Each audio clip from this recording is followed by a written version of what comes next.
All right. Hmm.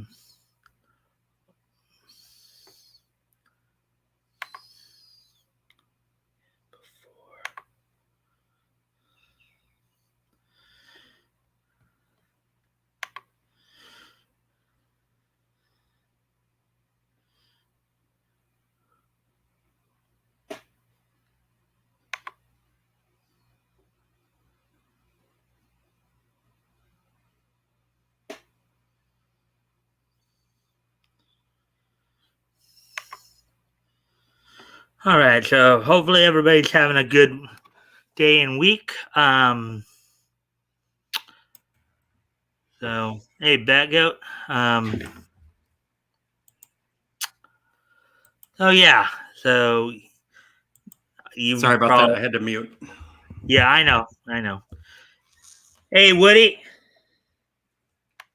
Hey, Woody. Hello, Mike. Batgoat, Ronnie. Morning, Wood. Oh crap! Let me get my.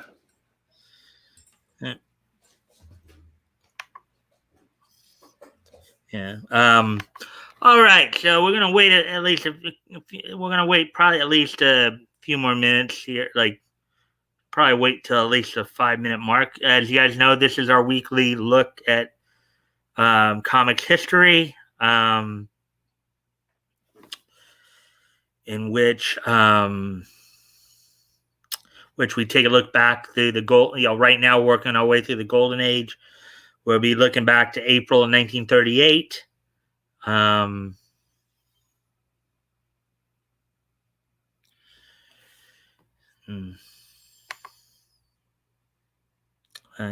Hi. All right.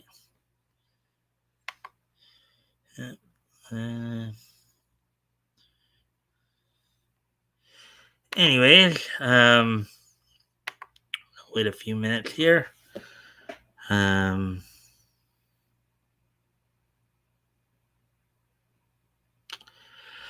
So we'll be getting started on the and Batgoat's still muted. Of course, I guess he's still taking care of some stuff real quick. I'm sorry. Was I muted? Yeah, you were muted the whole time. You were muted, then you were not muted, and then I'm off in my own little world here. Yeah. Which, speaking of which, so I know Woody is here. Who else is here? Anyone else? This guy named Ginny Udo. That's far, not really. Okay. All right. I see what he's. Okay, well.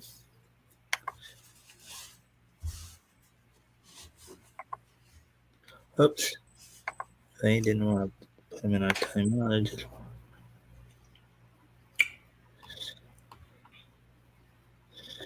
Yep. And, yep. Okay. Well, what we were hoping for, well, we're just going to have to just deal with it. Just ignore it. Well, anyway, so tonight we're going to be going back to April of 1938. We're going to be looking over some of the comics that went on sale from Dell Comics and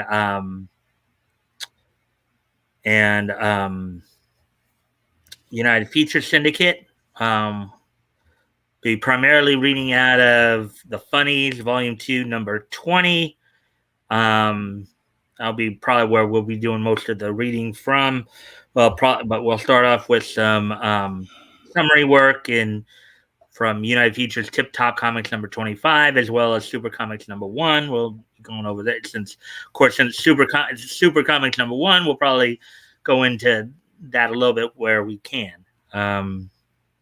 Anyways, before we get started here, Batgoat, was there anything you wanted to talk about real quick, or did you want to wait till there were more people in before you did that stuff? Yeah, a little bit, I guess. But we'll see what happens maybe towards the end. I've got just a couple pictures. Maybe I'll share those at the end of the show. Okay, so you want to wait till there's more people before we talk about like the lulls and all that? Well, just real quick. I didn't do anything this week because, like I told you, I was kind of sick. I wasn't feeling good. So I did last week. I worked on the Dazzler here. It took me like a really long time just to like paint this little stuff right here. That was my first time painting, and I festooned more sparkly, dazzling stuff to it. So yeah, I didn't. Other than that, I didn't really work that much. I've got a picture. I'll show that at the end, and then what else? Woody, I think he's explaining that now. Woody was asking. He wants to see this. Wants to see the pics. All right, I'll just show you. Okay. All right. Let me come back. I'll share this.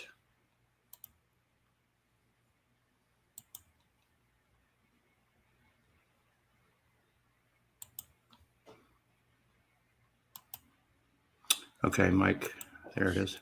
All right, let's see it right there. So this is me just setting up for working on the Dazzler there, and then I painted it, and I didn't start painting I didn't paint the Lulz trophy at all, just because that took me like embarrassingly way too long to get very little done. So, and then I didn't feel good throughout the week. So But you're better tonight, though, right, my friend? I feel better. Yep. Yeah. I didn't golf all week either, which I know I was sick. Yeah. Well, when you're not feeling well, it's like kind of hard to get up and go and stuff. So. Yeah. Not COVID stuff, just GI, like my stomach, that type of sick. I used to get that a lot more, but. Yep. Okay. So. Anyway. Also, I do have Hangman here. So, if we want to play, I'll make a word right now. And remember, let's see. Last week's word was tyrant. The week before that was traitor. And the week before that was impeach. So, keeping that theme in mind, and remember the speech yesterday. Boy. Well, I didn't watch it. I heard though he's basically planning on trying to force businesses to mandate vaccines. He basically told DeSantis straight up. He's like, I'm gonna oust you. He's doing the opposite of Lincoln. He's saying the Fed has control over the states. He's trying to start a civil war. He's out of control. He's maybe he's crazy. You already know how I feel about it. Yeah. I'm not gonna say anything here on stream because of course. And what I just said is my opinion. So it's take that however you will. It's the way I read things. Right. We can we talk more about that afterwards. Yeah. So let me think of a word along those lines. All right. Well, hopefully more of our friends can pop in soon. But anyways, all right. So you're getting yours. So now I guess it's a good time to get started on the coverage here. So we will get this all set up, and then let's see.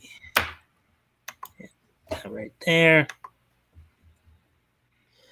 All right. So anyways, let me see now. Let me just do this. Well, first off. Just to kind of show you first up, so we're looking back to April 1938. So during that month, of course, for United Feature Syndicate here, on cover date, of course, is May of 38, but it came out on newsstands in April of 38. Not a whole lot of information here. The only thing we have is the cover, but this is the cover for Tip Top Comics number 25, which came out. It went on sale on newsstands in April of 38 with the cover date of May of 38. So, on the tip top of the mountain now is you satisfied? And of course, Tip Top Comics was for a while there the home of like Tarzan, Little Abner, which even when we do read stories on them, don't get put through. They were taken out of the scanned copies that we've been able to see. So there's that. And now I want to go on to Super Comics #1 here.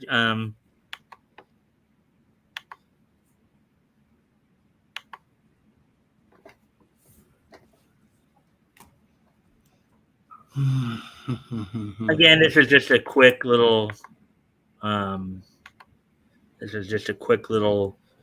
summary through here. Now, initially, of course, Super Comics was published by, it ultimately did end up with Dell, but, as a predecessor, Western and KK Publications. According to Indicia here, KK Publications did 36 issues. Whitman Publishing did 28 of the issues, and the numbering continues. And it ran for. It's kind of funny. This is a title that did run for a while. It ran for 65 issues with Western, KK, Whitman, and then continued on with Dell 66 on. So this one ran for a while. But for whatever reason, they were only able to. It's only like, from what I understand, there's only like 3 copies available to actually read through. So, but here's Super Comics #1. This came out on newsstands in April of 1938. The Dick Tracy, Little Orphan Annie, Terry of the Pirates.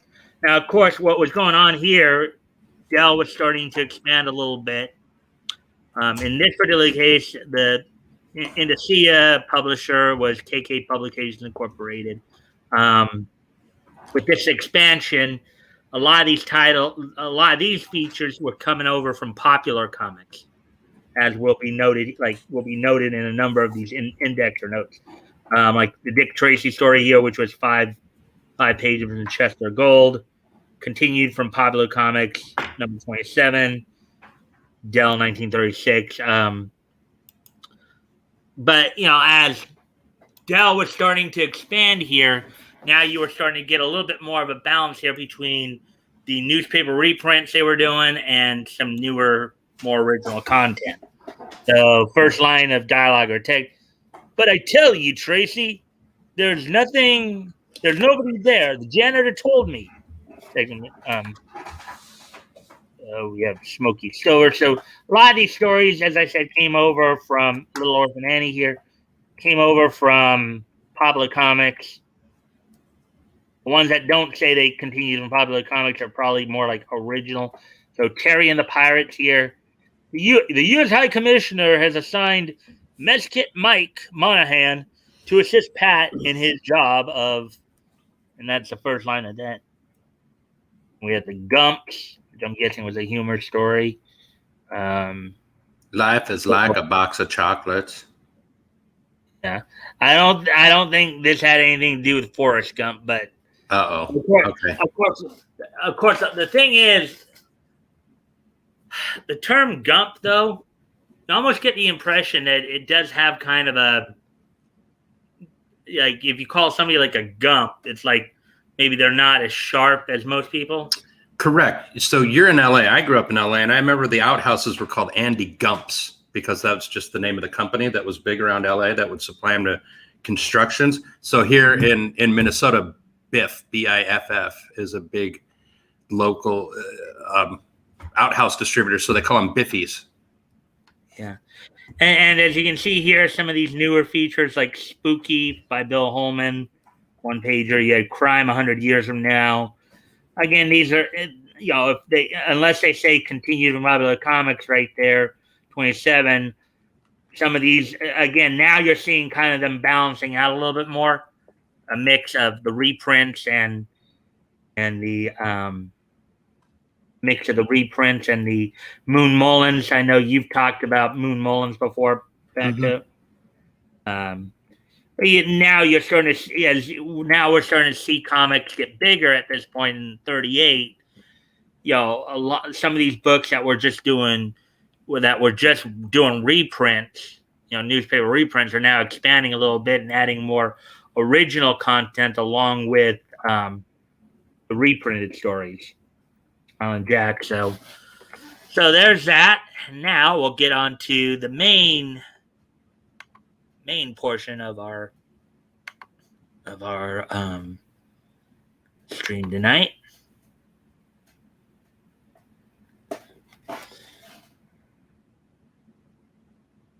Is that says okay? I gotta make sure that. Which, as I said, we're gonna be reading through the funny Dell Comics, The Funnies, Volume 2, issue number 20. That's going to be where we're going to be going. And among the features we're going to be looking at include Alley Oop, Squibbly, Ben Webster, maybe some Cicero's Cat and Mutt and Jeff, G-Man. There's quite a few of them we can get to, so they get there.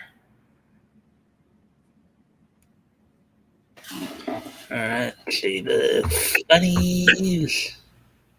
Thomas Crapper. Indeed, Woody. Oh, is that the name of another toilet company? Well, Thomas Crapper is the Englishman who first made the indoor toilet. Oh, that's yeah, his last name. The one you know, the Victorian style, the big long pipe and the tank overhead, right, Woody? Or was it just that he was the first one to make? He did, but Thomas Crapper made the first flushing toilet. Yeah. All right. So, anyways. Oh, I have a word. I do have a word. It's 6 letters. All right. I have a 6-letter word for you. Yep.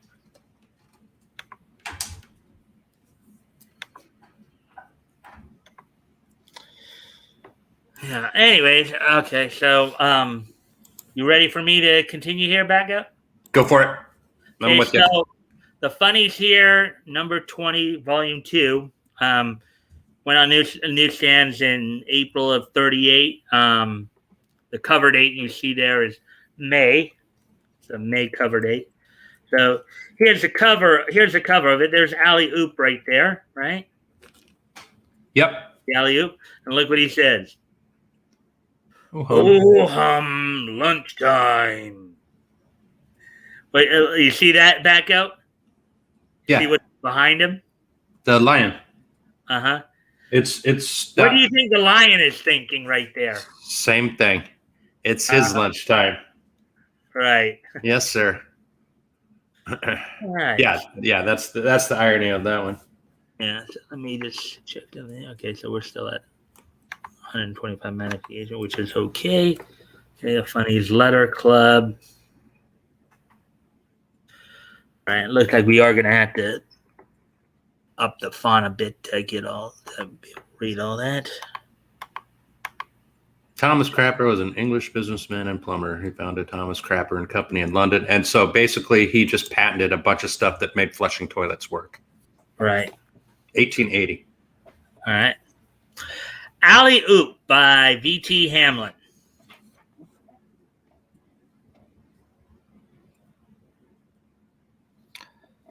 And so dawns the day of the big fight. Oh, so we got another big fight going on in the Stone Age here.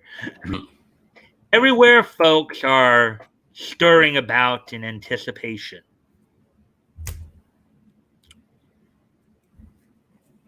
You wash those ears. The very idea of a man of your position trying to go to big function looking like that. Oh, that was actually a woman. Oh, well. Gotta remember that. Be a bit more careful with that. Should have made her sound a little softer there.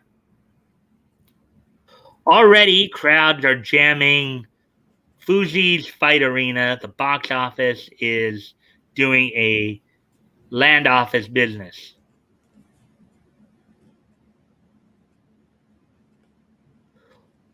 All right, you guys back there, cut out the shoving and stay in line. Say, Fuzi, how about 3 good seats for this here axe?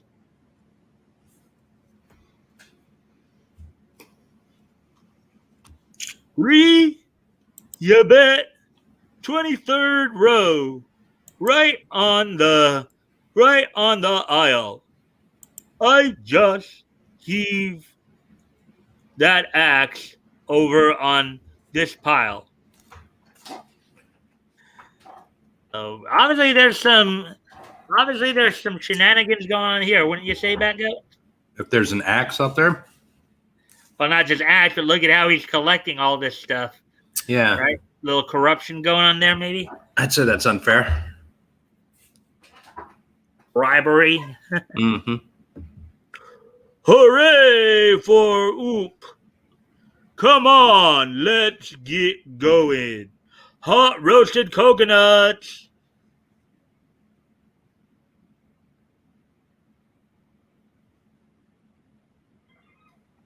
Ringside sparkles with royalty and celebrities. Oh, Papa, look, there's old King Tonk of Lem.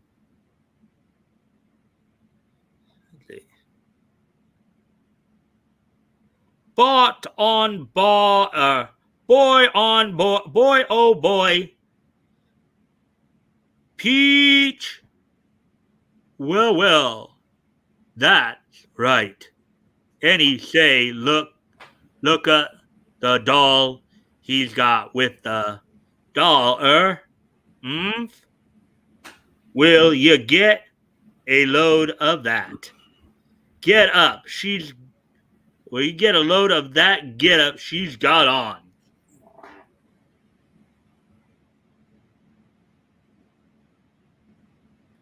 In what serves as a dressing room, alley-oops handlers give a final going over.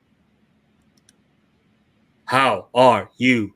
How are you feeling now, Oop? Oh, look at him. He's in the pink. Say, have you seen the guy I'm gonna fight yet? Nah, we ain't seen him, but don't worry, he'll be there. Come on now, it's time we climb into the ring. You ain't nervous, are ya, Allie?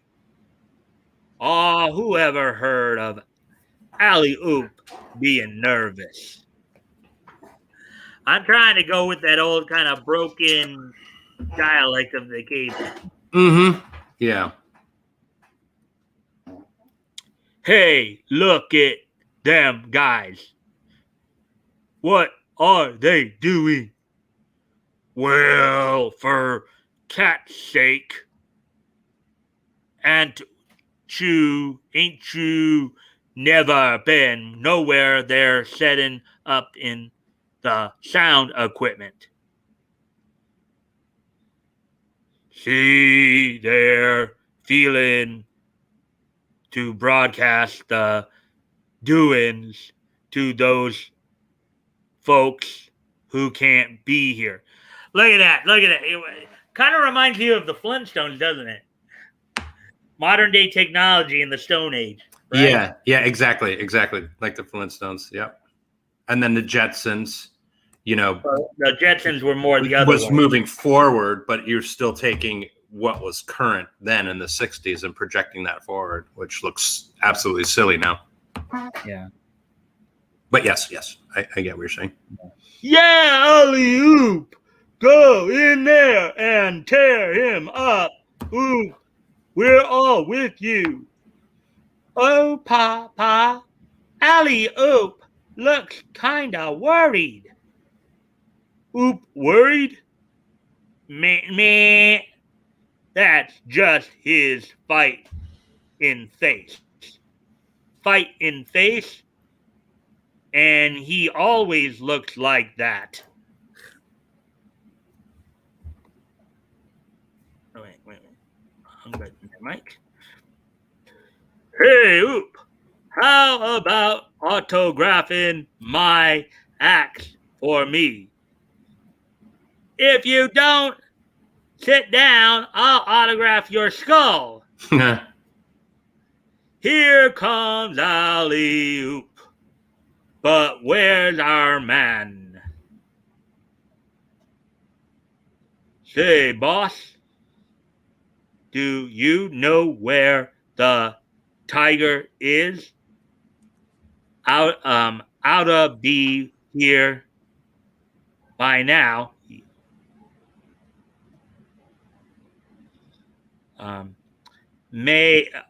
He'll be here, I hope. Gosh. Okay, here we go. Oh, on this side. Gosh. Ya don't suppose that he... Hey, look what's coming. It ain't the tiger. It's Objedor, the tiger's big pal. And then I guess there was... Ladies and gentlemen, through court and Narkit, the third of this great sport comes to ya the rings. I think a bit of it's cut off. Yeah, I was going to say it looks cut off. Okay, there you go.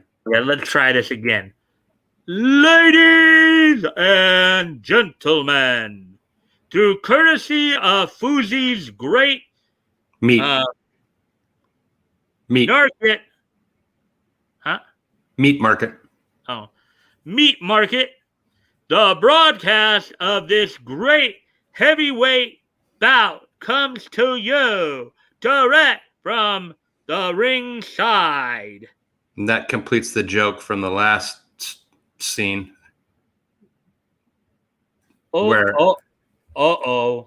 Looks as if the tiger has run out on his backers.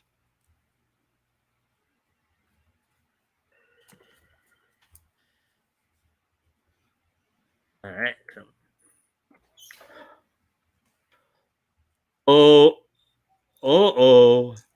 So that's the guy, huh? Whew, am I ever relieved.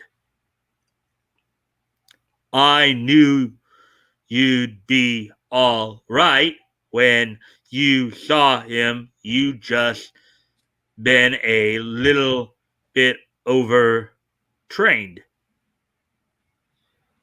Yeah, look at that mug. Why he ain't got punch enough to bust a pig.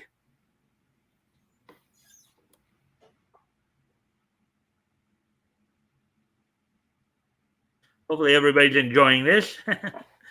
Good so far. Yeah.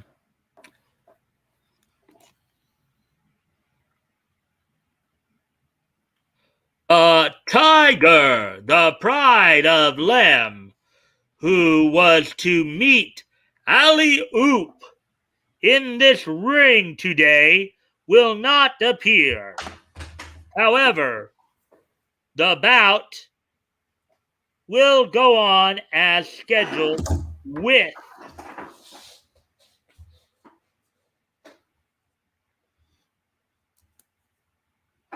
ladies and gentlemen, in this corner, ringside weight 7/8 of a horse, the great Lehman bone crushing gorilla Objedor.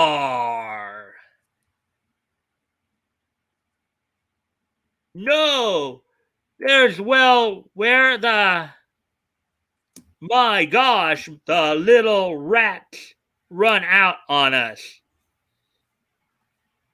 Good night, we're sunk.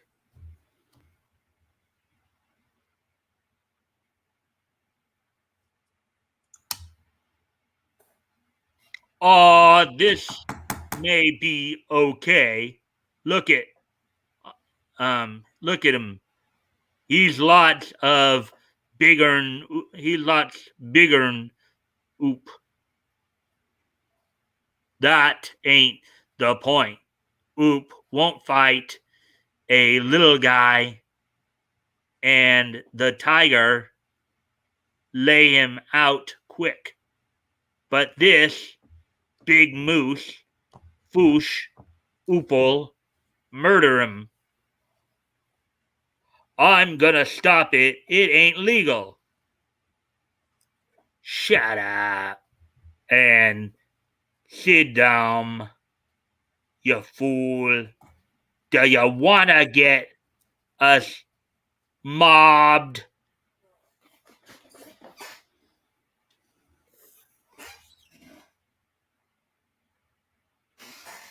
And in this corner, ladies and gentlemen, I give you the movie champion of champions, that great dinosaur buster, Alley-oop.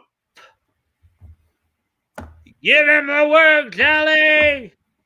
My dough says you can do it, Oop. Hooray for Oop. Take the lug apart. Yow! Oh, there's even more down here. Sock the big. So, and a couple for me.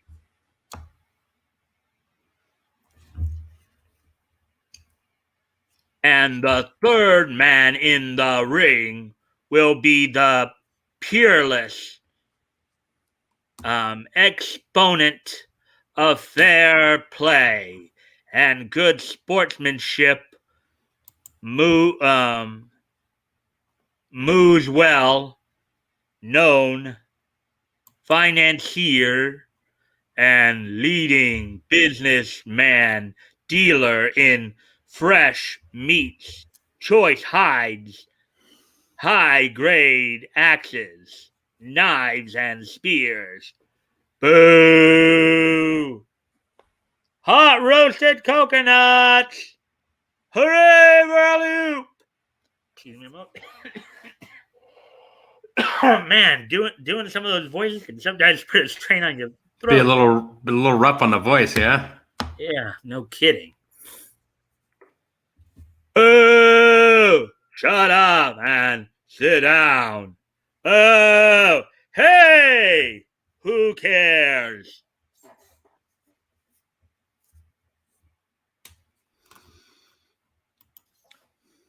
Say you,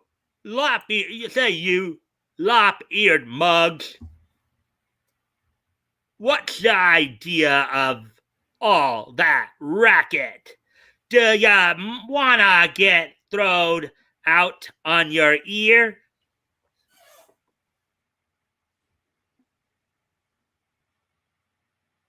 Get that long-nosed boob out of here. We want a fair deal. As managers of the Lehman Fighter, we object to that referee. Get him out, or our man don't go in.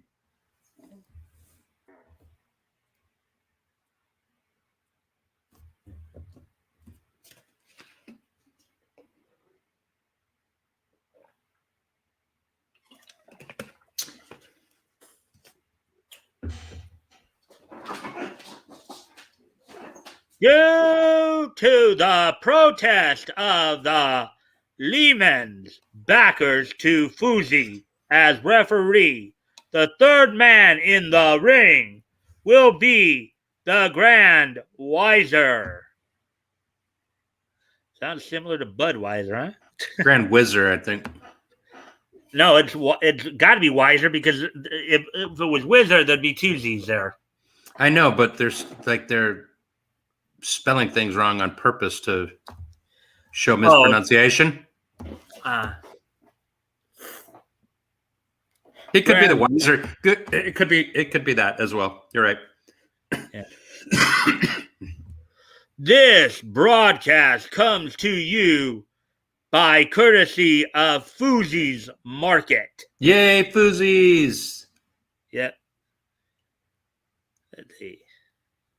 I want to go to Fuzi's and get a big steak. Something special bargain will blah, blah, blah, blah, blah. And that actually is what it said. That's not me giving up on the words. That's actually what it said. Yep.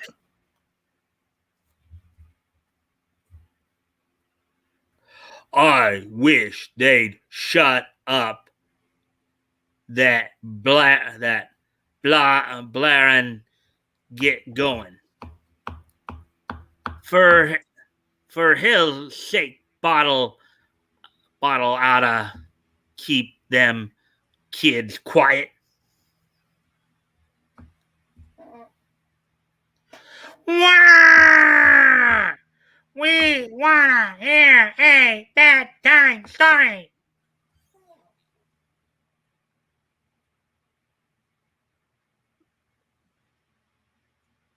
Maybe it is Grandweiser, because look at him. Look at him right there. Back out? Yeah. That's him. Yeah.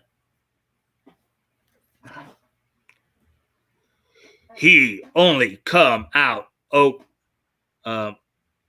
Okie, me break him clean and then kick pieces out, huh? And remember, boys, break clean. Now, boys, back to your corner and come out fighting. It looks as if I'm gonna have to lick 2 guys instead of just 1.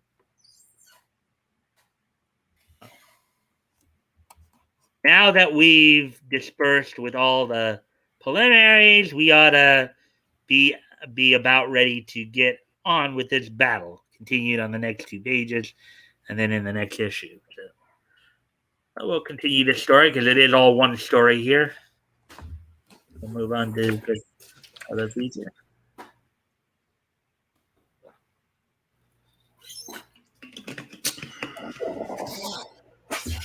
With the bong of the timekeeper's axe, they're using axe instead of hammers for that, of course. For what? Timekeeper's axe. Okay. Yeah. On the drum, the fighters leap from their corners. Bong! Alley-oop by V.T. Hamlin, of course.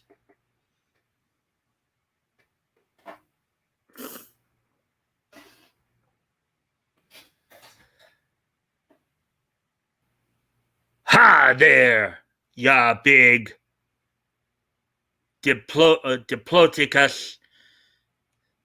I don't know where they dug you up, but they can take you back and bury you again right soon. Alley-oop swings a terror right at Objador's chin. The big layman counters with a long looping down cut to oops.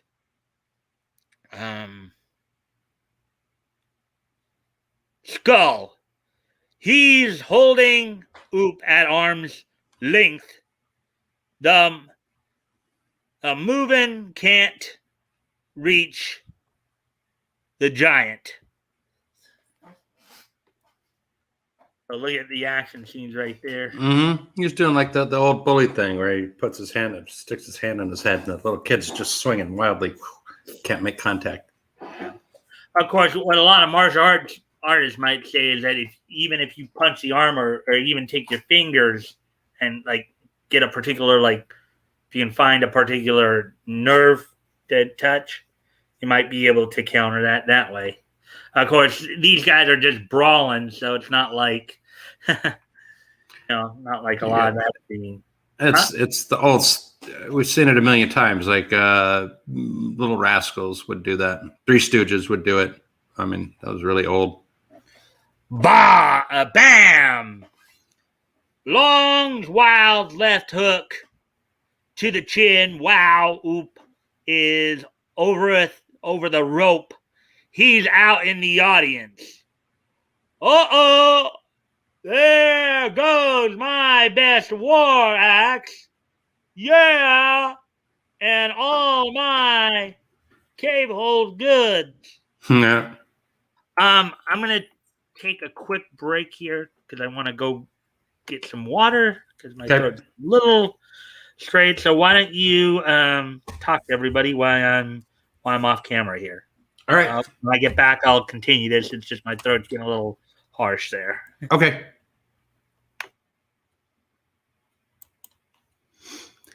So, Woody, if you're still here, do you want to throw out some letters, some guesses on the word we're doing? If not, I think it's just us, maybe. And someone who's just watching and sitting there quietly and disliking. Very strange.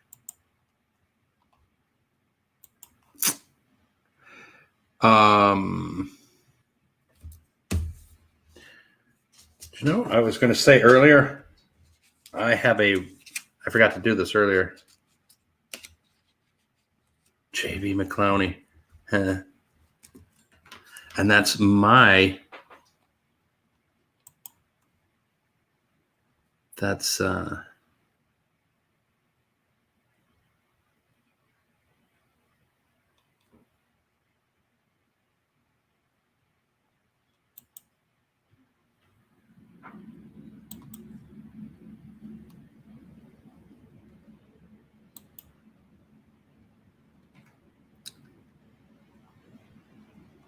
he uses my picture from one of my videos. You're a psycho. You're a weird psycho. You know that? You're psychotic. You're a neurotic, weird person.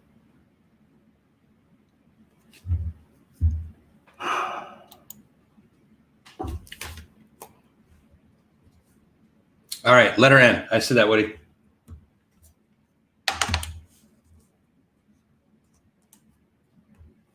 And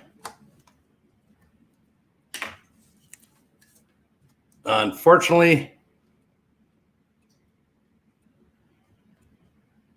that is a miss.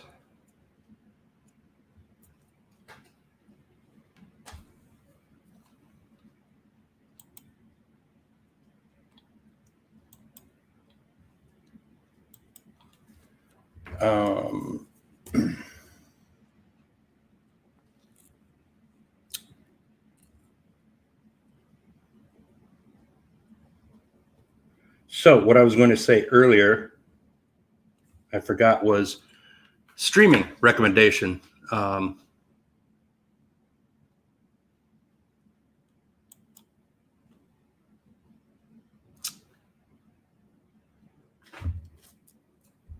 I have Amazon Prime, and so I know a lot of people don't, but for the people that do, I also have Netflix as well. So I mean, that's all we do is just stream.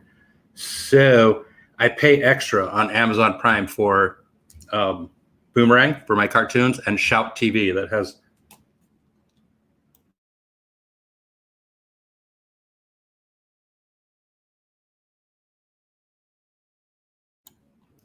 has Mystery Science Theater, MST3K, and a lot of older 80s stuff.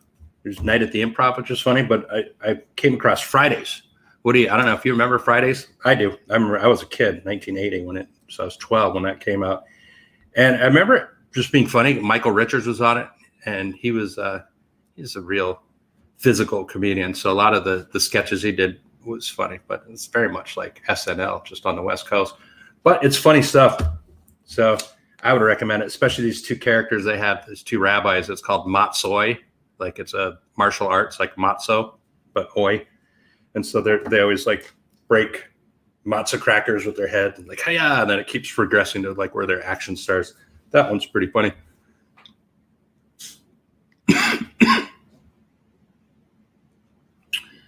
Woody's saying Alley Oop was one of my favorite strips in the Sunday papers when I was a kid in the 60s. They had a modern day professor, one mug, and his assistant Max, who had a time machine that would go visit or bring back to the present day.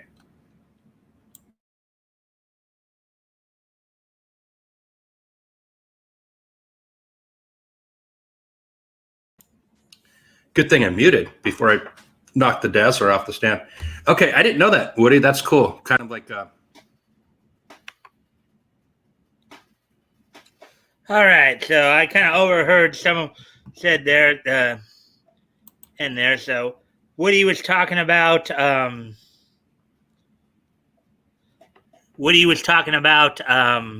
Oop. Alley Oop, how he grew up on that. Mm-hmm. And he gave me a little background on it. All right.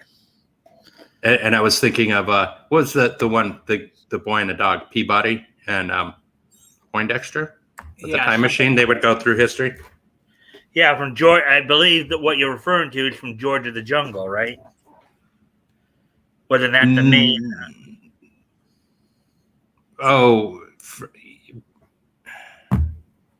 wasn't it its own? It might have been. Because when I was growing up, George of the Jungle, you'd have other cartoons with it that were like part of like how like Tom and Jerry is kind of the lead for the MGM cartoons or the and the Warner Bros. Stuff like that. All right, so let's get back to this story, and hopefully now my voice will be okay. I remember Fractured Fairy Tales. With Peabody. Yeah, that was one of them.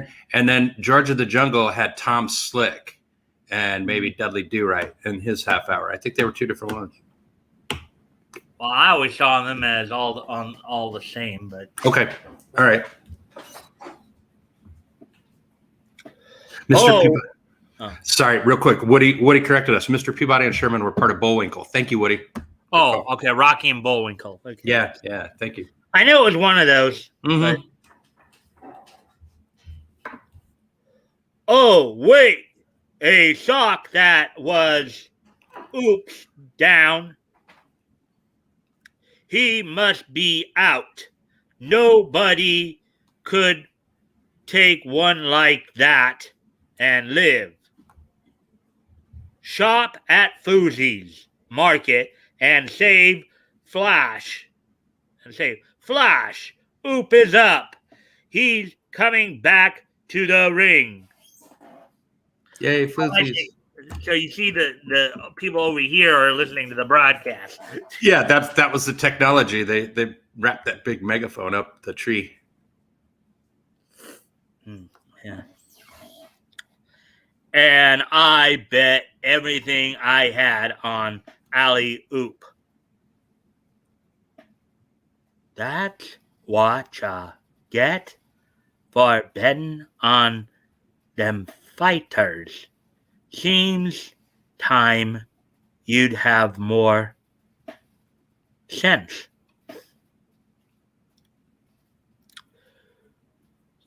You oughta know by now that all these fights are fixed.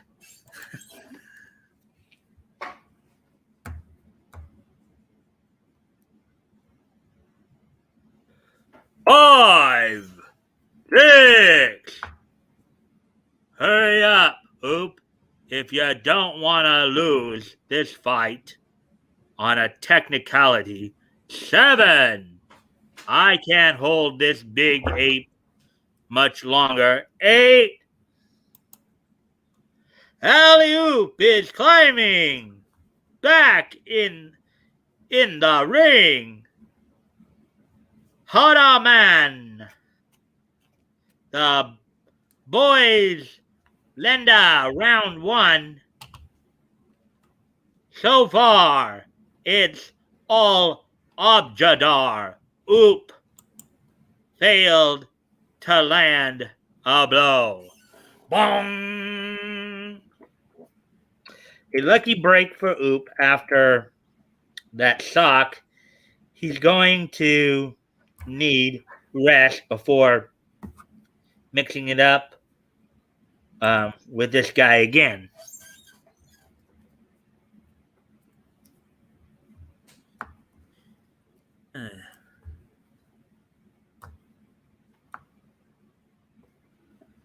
I think this is going to be the last page of this particular story because I think it was only 4 pages.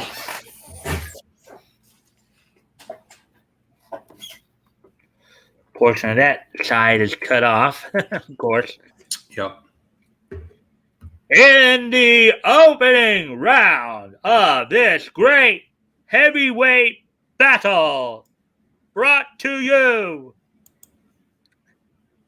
direct from the ringside by the treetop to clifftop broadcasting company, Oop swung a terrific fight. Maybe that is saving a terrific fight at Oop swung a terrific right at Objadar's chin, which the Lehman countered with a long looping left lob to Oop's skull. Then out of the ring at the count of, I can't really see, that's it, 8. The round ended with Oop climbing back into the ring.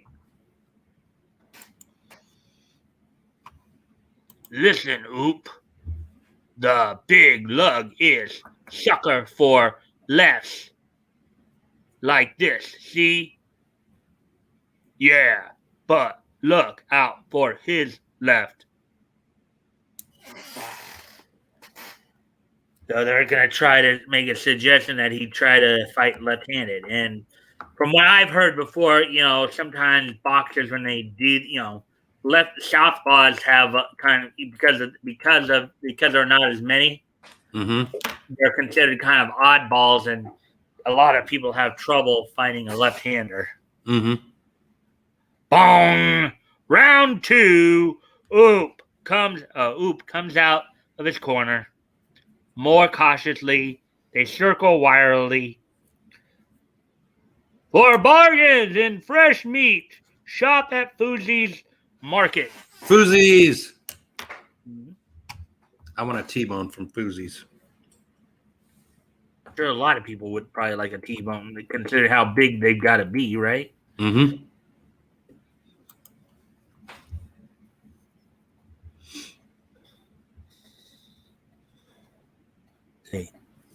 Pow, zock! Pow, shock! Wham! Bam, bam, bam! Oop. Oop has climbed Objadar's frame, punishing the big Lehman with lefts 3, 4, 5, 6. Manoman is Oop dishing out. And staggers the Lehman with a beautiful right. Oh, okay, so maybe I should have gone. Right. Kind of hard to track these, you know what I mean? Mm-hmm. Right, I think I see now how maybe the referee is holding the raging Movian back. The crowd is on its feet. Everybody is crazy.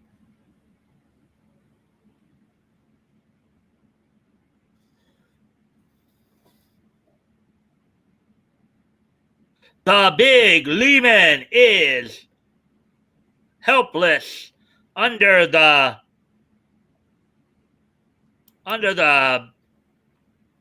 dinosaur buster's slashing attack. Don't fail to see the keen bargains and knives and spears at Fousey's Market. Objadar is going down. He is down. Down, down, down, down, gravity. Down, down, down. You remember that one, Batgoat? Mm-mm. That was in Schoolhouse Rock, Gravity. I don't remember that one. Oh, that one might have came a little later, probably maybe after your time. No, I saw this. I just don't remember that one. I saw all of them. Just a bit on Capitol Hill. Hoop has gone to a neutral corner. The referee is counting 4, 5, 6. The Lehman has been saved by the bong. What a fight. What a battle. Hello, Ma. Hello, Pa. I've been saved by the bong before. Yeah, but something tells me the bong you've been saved by is probably not the same bong they're talking about here. Oh, right? Probably. Yes. Mine's a little different than, I guess, a bell on the side of a ring. Yeah. All right. So anyway, so I think there's regular fellas. Just jokes. Little play on words there, people. We like to do quite a bit. See, Woody added to what he had said. Remember, I said he put in Mr. Peabody and Sherman were part of Bullwinkle. Yeah. And then after that, he said Professor Whoopi helped out Tennessee Tuxedo.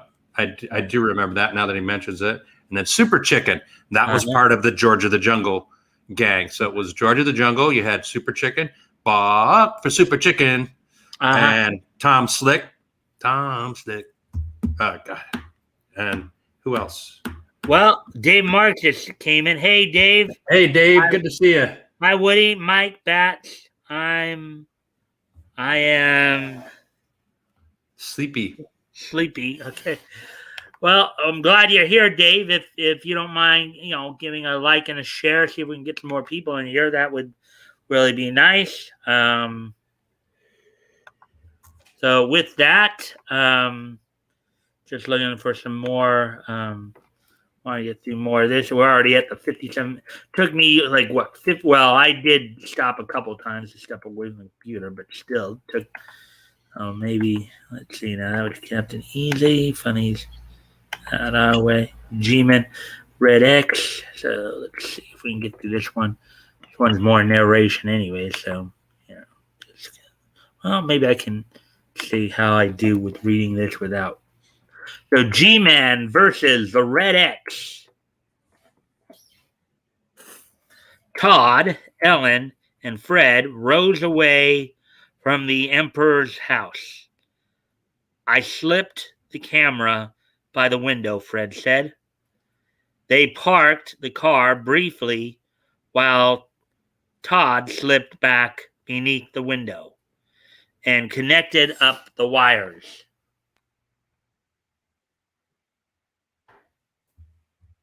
Around a turn, a sudden fusillade of bullets greeted them, breaking 2 windows and shattering the windshield. I should bring this up so you can see more of the picture there as well. One bullet grazed Ellen's arm. Quote, "Step on it, boy." They got the drop. Todd gritted between clenched teeth. Oh, wait. Okay. One bullet grazed Ellen's arm. "Step on it, boy." They got the drop. Todd gritted between his clenched teeth.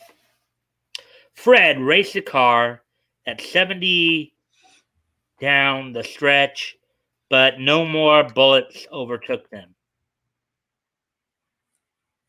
The boys were assembling packages of herbs at the poison farm. What's the rush, Mr. Benty grumbled angrily. What's the rush, Mr. Benny grumbled angrily. Knife Nickerson and Benty started out at dusk in the sedan loaded with poison pellets.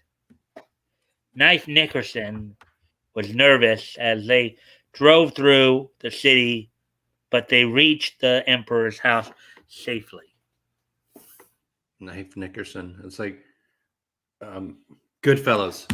Johnny 2 times. I'm going to get the paper. Get the paper.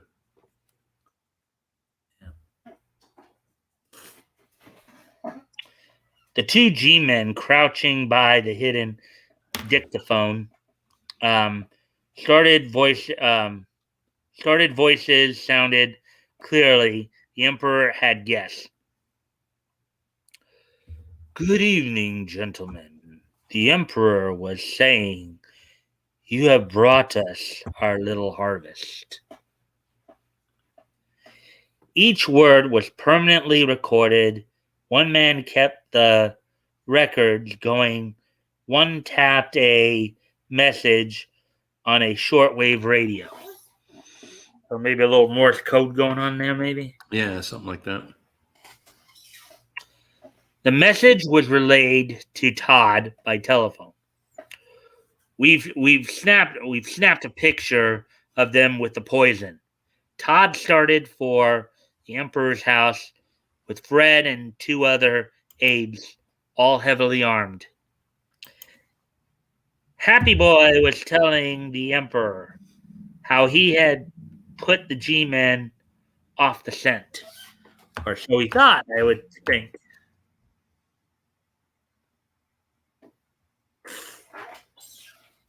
Meanwhile, Todd and his aides circled the house, smashed the windows, and climbed through.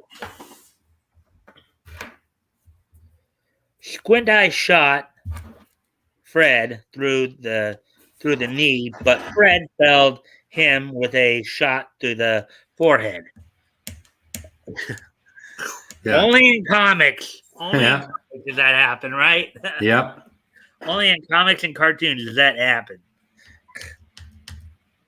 And at last, Todd confronted the Emperor. We meet again, said Todd. You're under arrest. The end. That'll do it. Only a couple pages there. Again, Reynolds and his friends. Cicero's cat, which, of course, is more of a visual comic here. Hireless little housefly, or harmless little housefly, for some fun.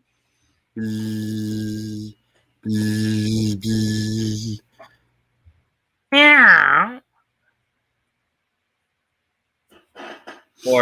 Obviously more visual stuff here by Cicero's Cat by Bud Fisher. Oh, yeah, that's flypaper. Cat was trying to get the fly off the flypaper, and then it stuck to him. Yeah. And look, he's going after the fly outside now. Squirrel. Coconuts, 10 cents. Honk, honk. Beep, beep. Honk, honk. Beep, beep. Beep. Tra, ta, ta, da. Honk, honk. Honk, honk. Honk, honk. He got himself a little cat mobile. So he was honking back at everyone.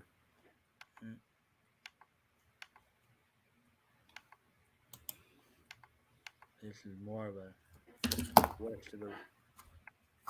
Honk, honk.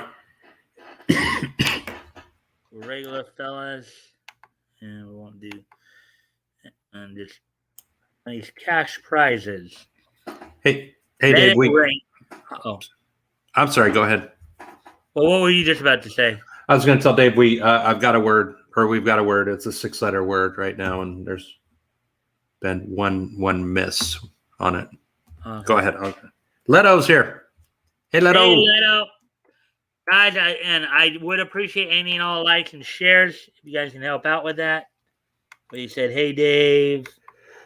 Honk, honk. Yep, honk, honk. Yep. Hey, Mike, Batgoat, Woody, Dave. We're just past the hour. How goes it, y'all? Well, you can probably see how it goes. Hey, guys, but we're still having fun. We're not letting it get to us too much. So, anyways,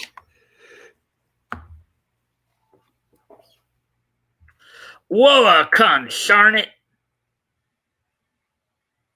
Harky, harky, boys and girls, take your pencil and connect the dots with a line beginning with number 1. You remember these Batgoat? Yeah, connect the dots. I love doing those. Yeah, those were always fun growing up, huh? Yep. Make the pictures by connecting the dots. Very simplistic way of drawing things. Albeit even with my CP though, I couldn't really draw straight all the time, fortunately. After you've completed the drawing, round up your crayons and add a touch of color and brighten it up. Look at that. Oogie oogie. Wee wee. Wah wah. I went a little all over the place with that, but Cartoon Club, Learn While You Earn by Brig. Win this $2 cash prize. Oh, they have some, again, they have some contests here to get people involved. All right, here we go. Ben Webster's Page by Edwin Alger.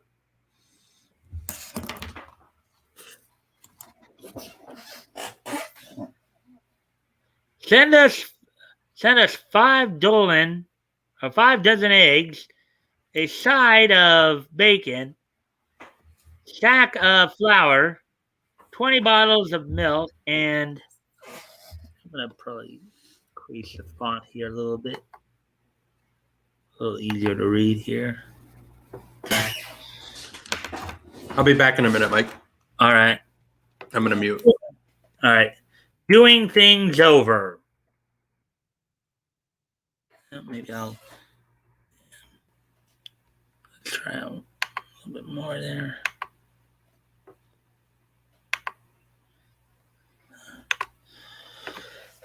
Discovery that the youngsters in the orphan house had gone supperless snapped Ben Webster and Felix Fuddy Buddy into action. I just phoned the grocery to rush things up here. Good. I'll start steam boating in the kitchen. All right, young'uns, study period is over, and just so soon as the grocer shakes a leg out, here you'll have some supper.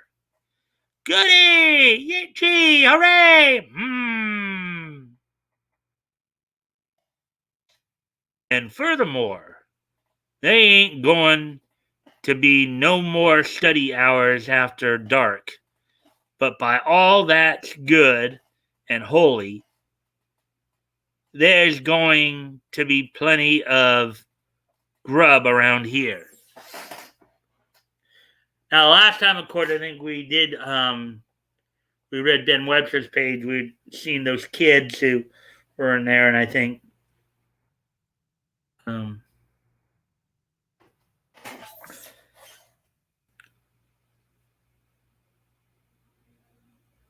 where's Mr. Fuddy Buddy gone? What do we do now? He's gone to the kitchen, and that's where I'm going to help him, and you can do anything you want to have a good time until supper's ready. Whee! Oh boy, this fun. Is this fun? Me next. Whoop.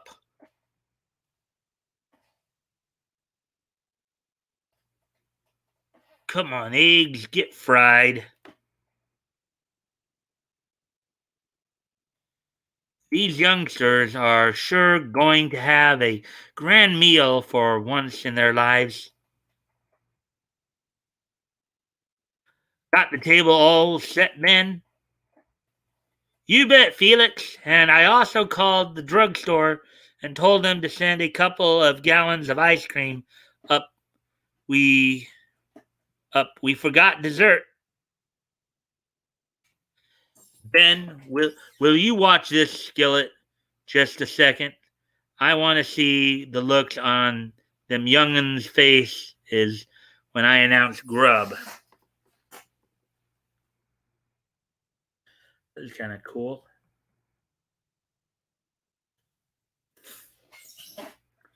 Okay, kiddits. The vittles is up. Whoops! Wow, yippee! Gangway! Gangway kind of means like move. But while merriment reigned within the home, a burly and sinister man came up the outside walk. He was Bart Tootum, half uncle of Tessie, Jessie, and Bessie Tootum. This is as good as any time to drop in to see old Snoopy and find out what's happening to the three brats.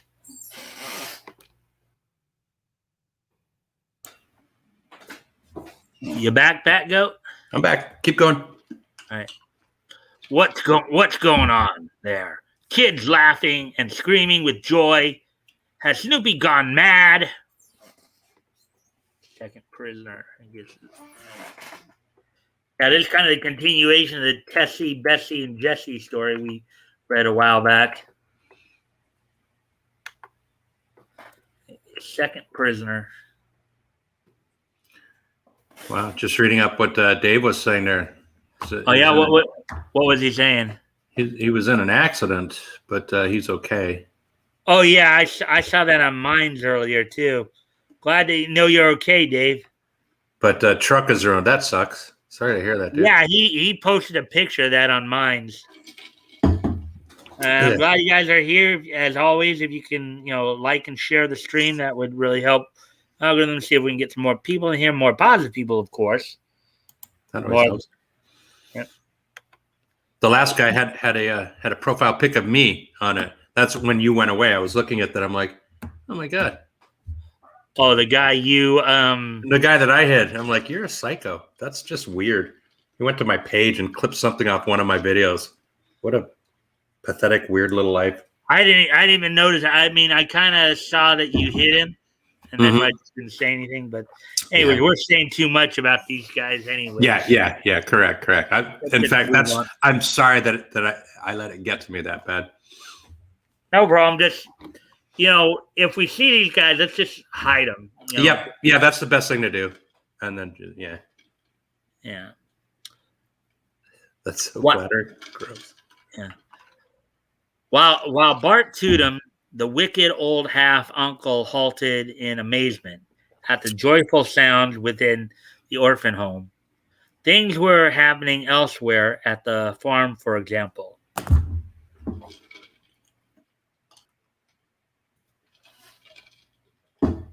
I can see you're worried about Ben not being back from the home captain. Oh wait. Okay.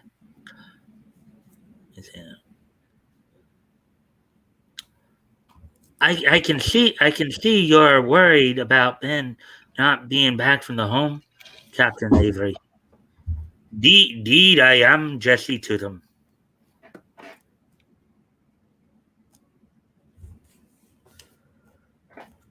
Sometimes kind of hard to see where the tail is on some of these bubbles.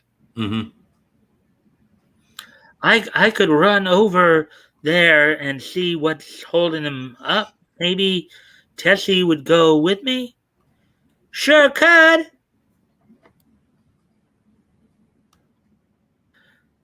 I don't like to let you two kidlets go out in the dark. But then again, I don't like letting you remain here while I go, specifically with that reptile Snoopy upstairs, even though he is tied.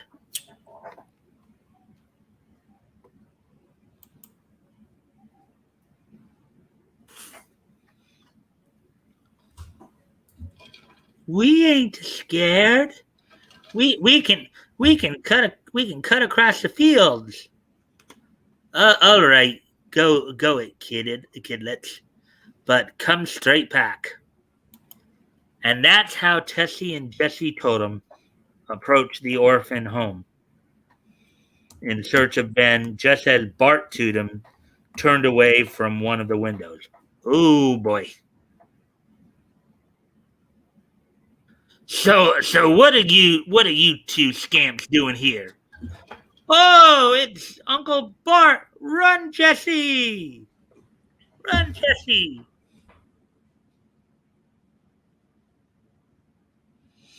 Help! Help! Help! You let me go! I hate you! And you'll have reason to. Oh, Briar. Oh, Briar. Don't get excited. That's only the kids having a good time.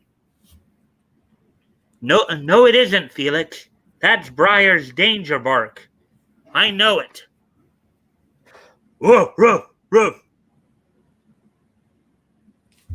Ben! Oh, Ben! Come quick! Uncle Bart Totem's nabbed Tessie outside. Come on, Felix. I knew something was happening. Maybe you should get Briar to woof woof. Maybe you should get Briar to sick. Mm-hmm. Oops, excuse me. Look at that. Ben, all three, the dog, Ben, and Felix, they're all grabbing him. Bart Totem was hastily roped and placed for safekeeping in an upstairs room. Well, that's two of them. We got on our hands. Now Snoopy and Totem. What are we going to do with them? That's kind of interesting. Now Snoopy and Totem. What are we gonna do with them? Kind of catch the alliteration right there. Batgoat. Mm-hmm. Did you catch the alliteration right there? Just the Totem with them. Yeah. Kind of noticed that. And the next war camps after the. I'll take Tessie and Jesse back to the farm, and then you and Captain Avery and I will hold a council of war. Okay, General. The War Council. The War Council. See what that one's all about. Now, one of the things you have to know about some of these features too is that they'll move around quite a bit here in the late 30s, early 40s. Right now, like Ben Webster's page and Squibbly are here in Dell. Mm-hmm. They'll show up later in DC Comics and I think they're both land in All American Comics when that debuts in 39. So just to give you a heads up on that.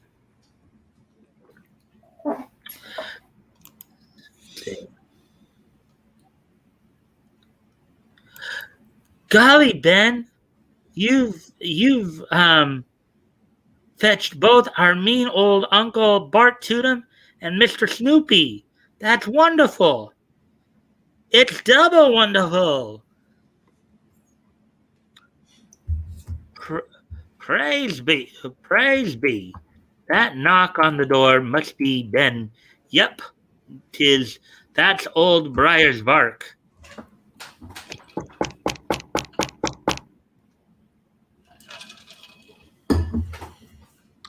And you got Bart Totem hogtied over at the home, and same as we've got Snoopy roped here. That's the situation, Captain Avery. Now that the youngsters are in bed, I'll tell you everything.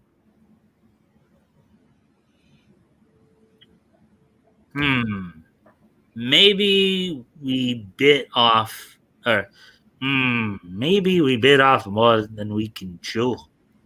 We can't keep on holding the two rattlesnakes prisoners, and we can't let them go. We can let them go, Captain Avery. If something I just thought of can be worked out, come on, let's take Snoopy over to the orphan home where we can also talk to Felix Fuddy Duddy or Fuddy Buddy. That's an interesting Buddy Buddy. I like that. And look at him. He's kind of a big guy too. He is. Yep.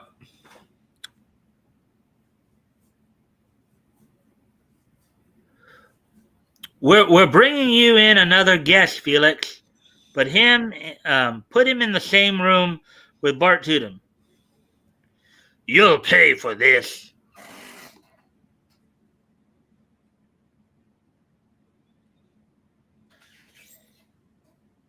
Felix, how'd you like to be in charge of this home?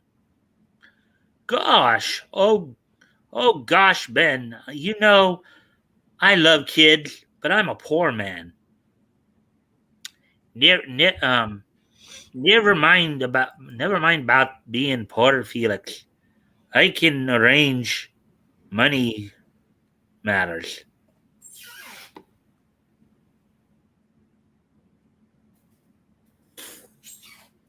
And what this lad here has in mind is beginning to dawn on me. Speak up, Ben. Let's hear the works.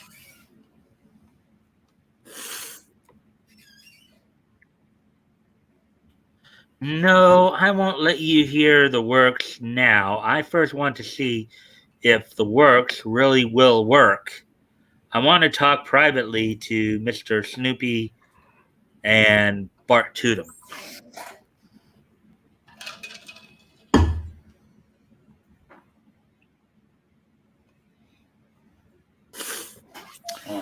Wonder what Ben's doing. He's been up there with him for 10 minutes now. Search me, Captain Avery. But I got faith in the boy. Now get out of here as fast as you can, and never let us set eyes on you again. Yes, sir. Yes, sir. We're getting explanations. Okay. Congratulations, Mr. Fuddy Buddy. You're the new boss of the orphan home. Gosh, honest? Lordy be, Ben. Tell us what you did. They let those guys off easy.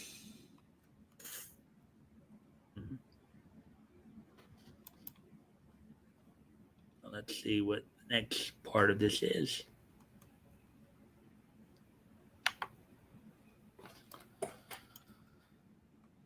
Explanations. Both Captain Avery and Felix Fuddy Buddy could hardly believe their eyes when Mr. Snoopy and Bart Tootum, in evident terror, fled before Ben from the orphan home. Ben, you razzle-dazzled them two snakes out of here. You sure did, Ben. But how?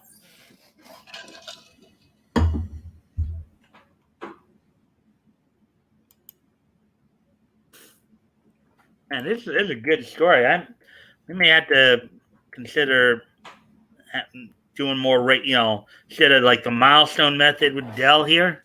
Mm-hmm. We might have to start making this, a little more regular too, because This here is a good story. You know, we kind of missed a lot of context because we skipped like 5 issues, but because if you remember this story we read a while back, so we missed a lot of stuff there. It was easy. You see, once we got inside this place, we found a lot of things wrong. I phoned the authorities to see if the laws were being broken, and they sure were.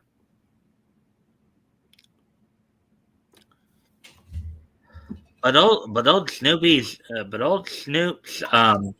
been breaking laws right along, ain't he? Of course, but he figured he was getting away with it.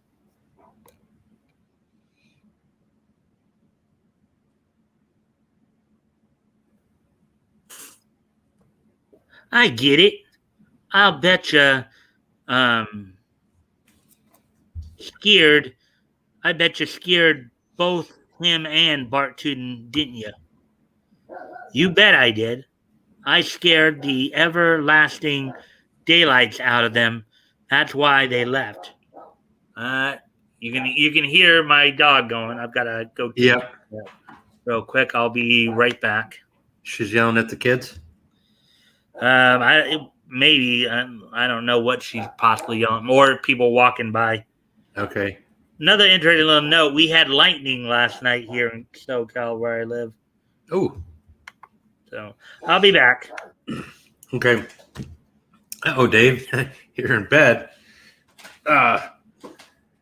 Did you hear that we've got a game of Hangman going, and N has been guessed?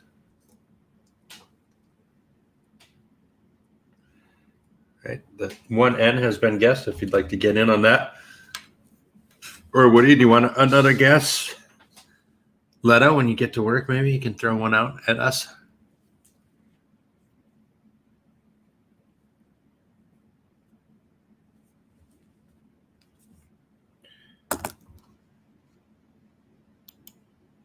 For those that didn't hear earlier, I wrote this down. I decided to give a streaming recommendation, and this is a small audience, so it's probably going on deaf ears, or, I get that the letter F. I get that most people don't have, we've got 4 different streaming services in this house. So the big one I do is Amazon Prime. They really have a lot of stuff. So I pay extra for Shout TV, and I pay extra for Boomerang. Shout TV has a comedy show from the 80s called Fridays, and Michael Richards was in that. And Larry David. Anyone into Curb Your Enthusiasm? You can see a very young Jew-fro Larry David on the show. He's really funny. That's my recommendation. Fridays. Okay. Let's see. I've got an F. Dave. And Leto. We got an L.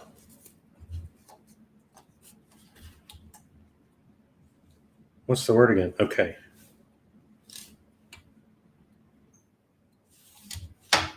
Dave.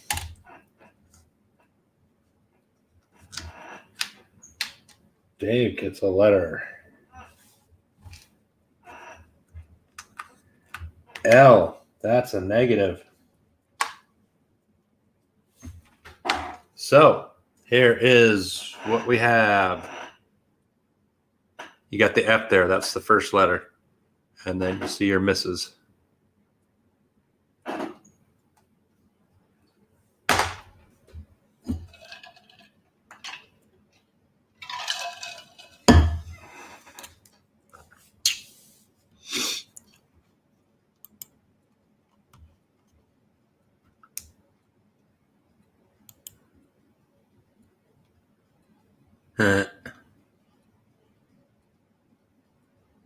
And there's one more dislike and a new account with Woody's picture.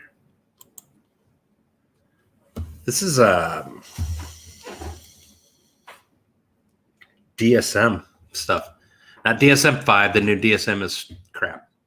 Like back when it actually meant something, the DSM manual. It's a strange person out there.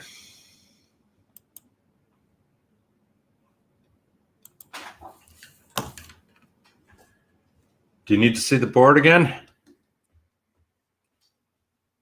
We're on a 6-letter word. F is the first letter.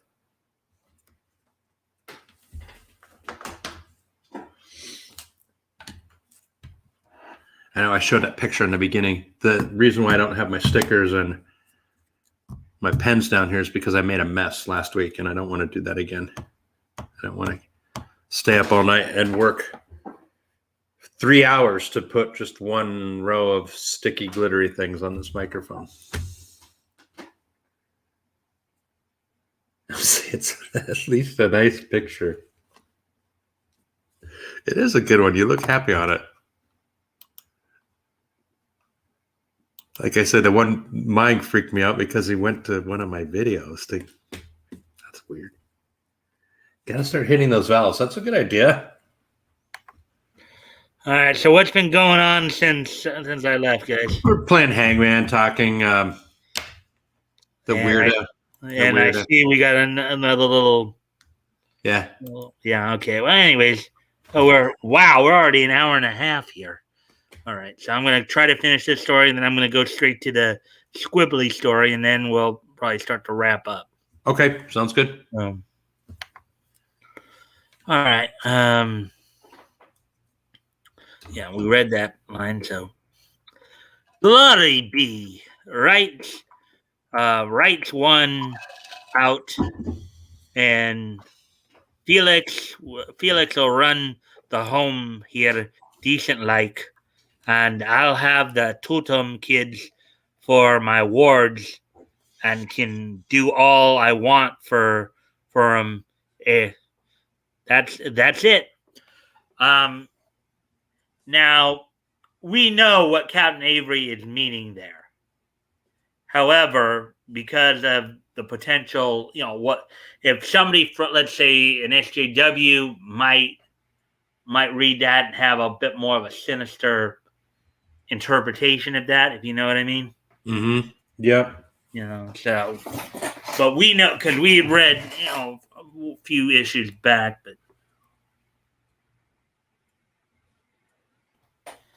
anyways, wow, what are you going to give your little gumdrops for breakfast, Felix?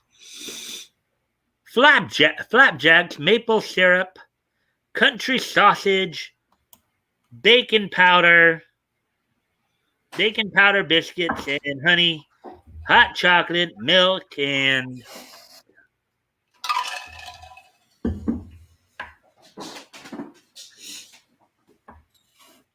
we heard ya, Mr. Fuddy Buddy. And can we have breakfast now? Hey, you young rascals, get back to bed. You're just you just ate cake and ice cream. Do you want to sidetrack your happiness by having to take castor oil? Ooh. And look at that. They are scampering back to bed. See that next picture right there? Look, they scampering back to bed.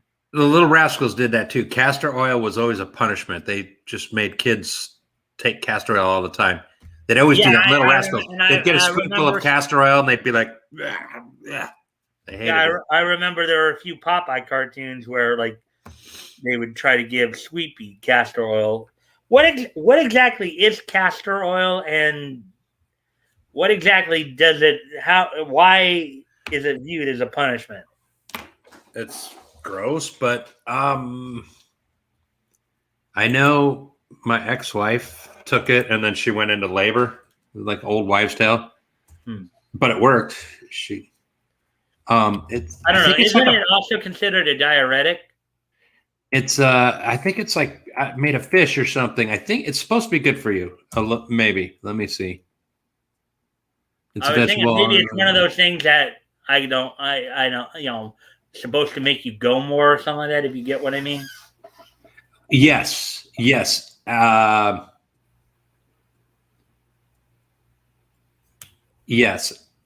what do you call it? Like a laxative, like a natural laxative. Yeah, that's what I was thinking. Yes, I think so too. It's just I've just got the breakdown of what it is. It's made from the castor bean. So I think that's a big deal. It was a laxative. It was a laxative, and instead of pooping, my ex-wife took it, and we had our daughter after she took it.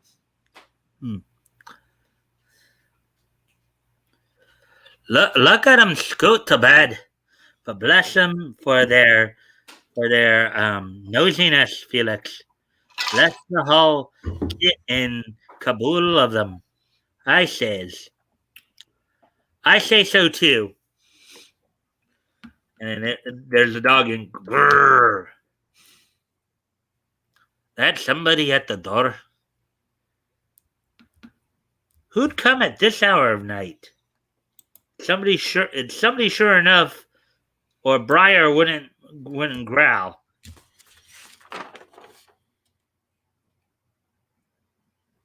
Quiet, Brizzy.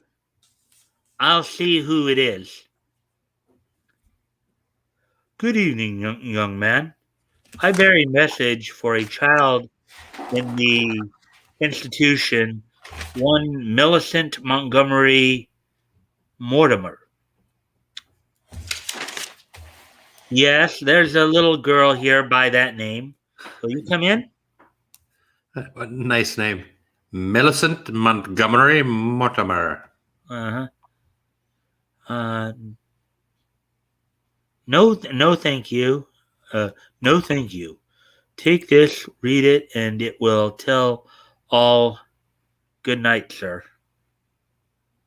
A new adventure. So that's in the next issue. So, anyways, as I said, since I know we're already past the hour and a half mark, we're up to hour 37. So I want to get to the Squibbly story, and then we'll wrap things. What's the big dude's name again? Lord Fatbottom? Felix Fuddy Buddy. Fatty Fat Pants? Okay, Felix Fuddy Buddy. Yeah. There's Dan Dunn. Stranger than... let me cut down the... Correct. NFL has been guessed so far. F being the first letter. Or Aces. Was actually thinking about reading that Four Aces story too, but we're just running low on time. You get to Scribbly there. Because I love Squibbly. Squibbly's... Ma! Oh, Ma! I'm going to Hollywood! Of course, going to Hollywood was a lot better back then than it is today, right? Yeah, it was a big deal. Squibbly by Sheldon Meyer. You tell someone you're going to Hollywood, and they're going to be like, what, heroin? Crack? Meth? What are you on? Hollywood? Yeah, I'm going with Mr. Barlow and Roscoe. Roscoe's going to take a screen test to play Abraham Lincoln in the movies. Man, that kid has got some wild flock of seagull hairs for the 1930s. Looks like a new wave band. Yeah, it looks like a new wave band haircut from the 80s. Are you talking about Squibbly or his little brother? Yeah. No, Scribbly. Huh. That's crazy hair for the 30s. Hurry up, Ma! Help me pack. I gotta leave tonight. Hey, wait for me, Squib. Me's gonna pack up too. You can't come along. This is important stuff. Well, me is important stuff too. If you can go, me can go too. So there.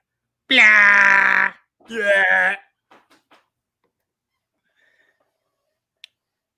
But my goodness, I'm going because the boss needs me. I'm his right-hand man. Well, he needs me too. Can I be his left-hand man?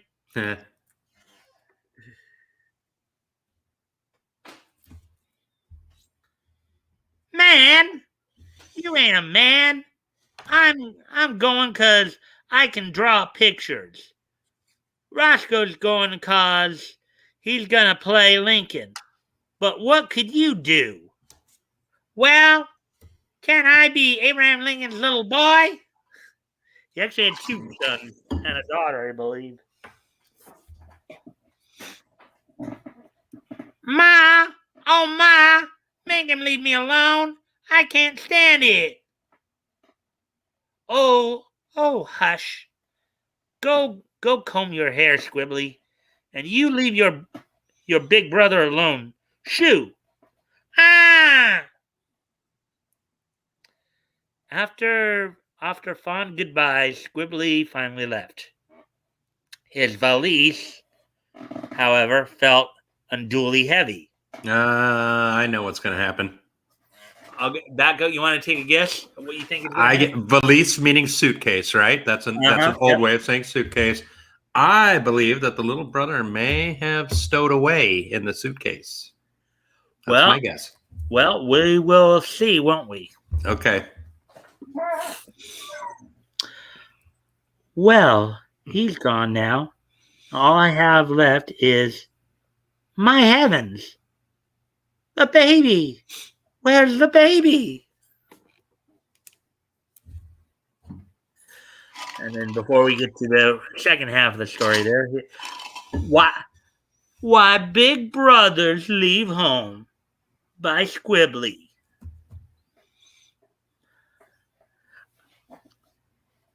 I'm going to the archery club. Do they shoot at bullseye there? Yeah, right. Oh, I just wanted to know. That's pretty mean. Yeah. This was a cute strip, too, for this time, too. I mean, you had the main Squibbly article, and then, Sheldon Meyer signing it as Squibbly would do this strip along with the Squibbly feature, Why Big Brothers Leave Home. So pretty rough, though, putting a bullseye on him, though. Yeah, but I'm sure a lot of little brothers did that back in those days. Squibbly by Sheldon Meyer. While at home, Squibbly's kid brother has disappeared. The plane, bearing our 3 friends, has rushed them overnight to Hollywood. Immediately, they seek out Mr. Barlow's friend, the movie director. There he is. Hey, Bernie. Hiya, Bernie. Old kid here. Old kid. Here we are. Shut up. What's the matter, Bernie? Here, we rush all the way from home to see you, and you tell me shut up instead of hello? Is that nice? I'm sorry, matey. Old pal. But nuts. I'm gonk. Oh, such a luck. What I got, a dog shouldn't. Hey. Here I am in the middle of a big picture, and my star little dimples, dimpling, she gets sick with mumps. She has to get sick with nuts. I'm goink.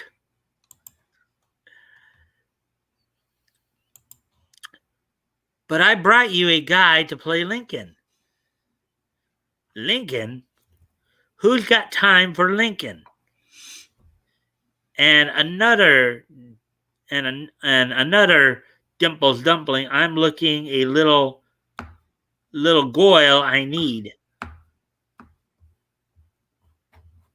Well, Squibbly, I guess that means we go back home now. Is it a question mark? Mm-hmm. Hey, what do you mean go home? I'm hungry.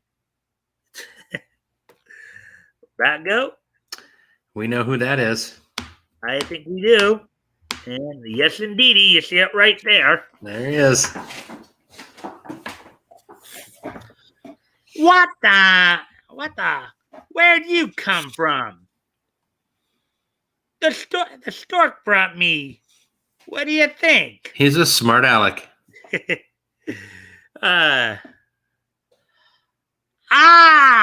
There she is.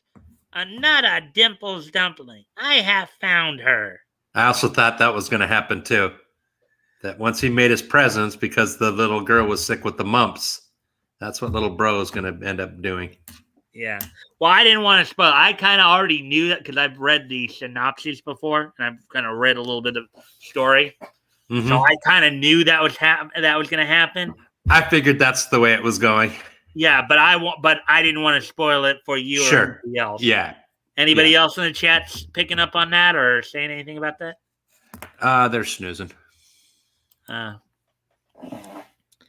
Hey, that ain't no girl. That's my kid brother. Who cares? What we'll put on her a dress and in her hair a ribbon. So being a little goyle, she will be no, cut it out. You wanna thought in the nose? He's a tough little toddler. Yeah. Well, it is kind of fun. Now, Grant, not as much in live action, but like in like voice acting, it's kind of funny. It is actually a common practice in voice acting that women will play prepubescent boys. Mm-hmm. Over the years have been the likes of Mona Marshall, Brienne Siddall, very famous Nancy Cartwright. Yeah, Nancy Cartwright, who I believe is the voice of Bart Simpson. Bart Simpson, yes. As we all know, I have a Simpsons tattoo. Yeah. So. Oh boy, personality she's got. She's terrific. Already, I am in love. I'm in love with her. Of course, SJWs would totally not get that. Mm-hmm. They would turn it into something nasty. I think we know what he means by that, though, right? Oh, yes. Yeah. Hey, I'm not a her. I'm a he. Shut up. I know better. And I'm the director.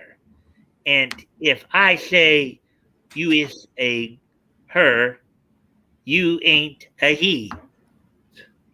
Be continued and how.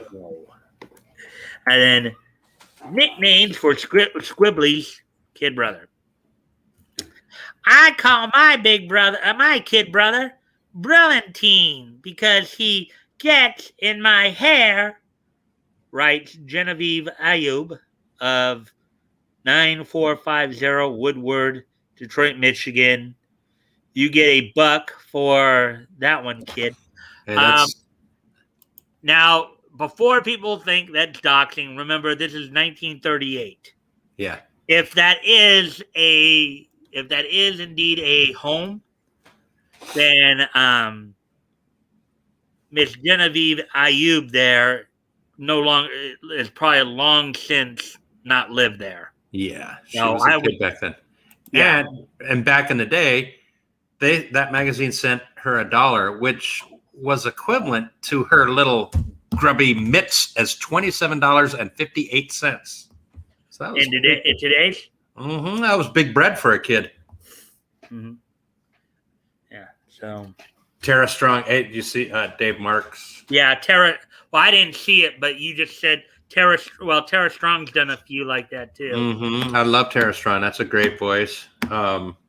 Oh, you know who else? Another one that I love is Oh yeah, Tara Strong, who did, of course, Mokuba in Yu-Gi-Oh! In the first Yu-Gi-Oh! Season. She was Richie in Pokemon. In fact, she was also Jasmine in Pokemon Johto League Champions. I'm watching that. I watched that earlier today. Another example would be E.G. Daily. Plays a lot of young boys, and she's a woman my age. She's still very good looking. Yeah. Albeit, from what I understand, E.G. Daily, like the one role I know E.G. Daily from, I think is Buttercup on the Powerpuff, on the cartoon, not the live action. Correct. She was also in Chalk Zone. She was the hero buddy. And I think she was. I actually, if I think about it, I'm not sure. Did she play? Is she the one who plays Tommy Pickles in Rugrat? E.G. Daily is for sure in Rugrats. Yes. I forget which character. Yeah. And then Dave saying 8675309. That's a song. Who plays number 5 on Kids Next Door? That's another. But that's Cree Summer. Cree Summer, but they usually don't have her doing boys, but she plays little girls all the time, and her voice is very distinctive. I like her. Yeah. And just another little side note that I found in some of the notes on the Brilliantine right there. It said because he gets in her hair. Mm-hmm. Brilliantine, if as I understand it, was a hair product back in the 30s. Yeah. Woody already got. Woody beat you to it. Okay, I was going to mention that, but he called it Brill Cream, and that would be the product name would be Brill Cream from Brilliantine, I guess, and a little dabble do ya was their marketing. All right, well, we're kind of towards the. I had nicknames. I had nicknames for Scribbly's little brother. I because I said he's a little thug. I was thinking of Professor Heinz Doofenshmirtz from Phineas and Ferb, and he kept calling, what's the little kid, Buford. He hired him to be his bodyguard, so he kept saying all these names, and that he was like, and to think all I needed to do was hire this little ruffian, and he called him a pint-sized palooka, a knee-high ne'er-do-well. Those are the only two I can remember. Now Batgoat, I'm sorry that you ended up missing Monday stream, because I think you would enjoy, because we were talking quite a bit about like Saturday morning cartoon, like especially when RJ came on. Yeah. I know that would have been a good segue into a Smurfs conversation. Oh sure, I love Saturday. I'm right there on the Saturday morning cartoons from our era. I could jump right in. Conversation with that. I was thinking it was going to probably be you, me, and Woody. Maybe RJ joining us, and I started out with toys, but the thing is, toys being up in Canada, their Saturday mornings are probably different from ours. Mm-hmm. So it was kind of like struggling trying to get a conversation going. Then RJ came in. So. Yeah, I remember not last week or this week, but the week before. My buddy Dave was wearing. He had a shirt with a Lazy Smurf on the front, and on the back it said something funny. And so we were talking about the Smurfs, and he said something about how many people were acting or something. He said about the number of them, and I said it's 100. And he goes, well, but not every character. And I'm like, yes, they hired out. Well, I'm like, it's probably not 100 voice actors, but when reading the credits, there's 3 full screens of 2 columns of names. So it's probably 60 to 70. I mean, some did multiple, but they had planned out. They had every character, all 99 Smurfs, before the show started. And he's like, what? And I'm like, yes, it was thought out that way for sure. Yeah, well, I think, okay. And those names changed over the year. Like I told you, over the years, I would notice as the seasons went on, I would see certain names being added in there. Well, yeah. Well, I know that Grandpa and the Smurflings were actually added in the later seasons. In fact, correct. Nat Smurfling, in fact, originally started out as Natural Smurf, but somehow Smurf. Yes, I told you about that a while ago. I told you about that episode where they broke into Father Time's place and they got into the clock by accident. But Snappy Smurf had been a full-size Smurf, and he had never been mentioned before. Yeah. So, well, I mean, it's a weird little. It's got its own little thing. Well, story. one of the other things I'd read too on the Smurfs aspect of it is Greedy Smurf was they actually combined 2 or 3 Smurfs to form Greedy, like Chef Smurf, Baker Smurf, and maybe Greedy. Yeah, and you know what I saw in Prime, I noticed just a while back when I was looking at. Now that I've got the Fire Stick, it works so much better for my Prime.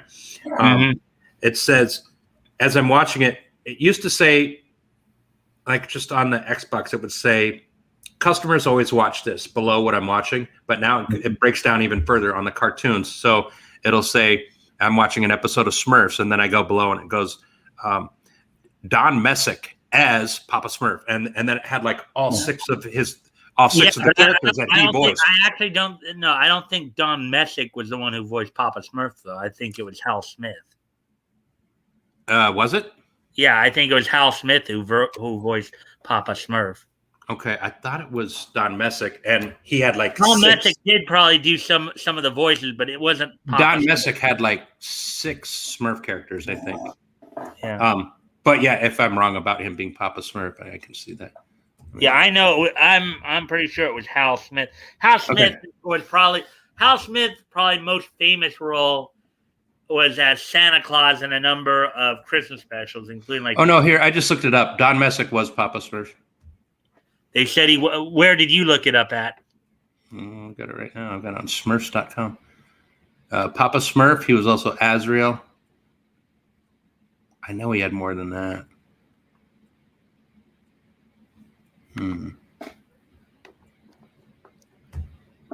Because I'm pretty sure Hal Smith was actually.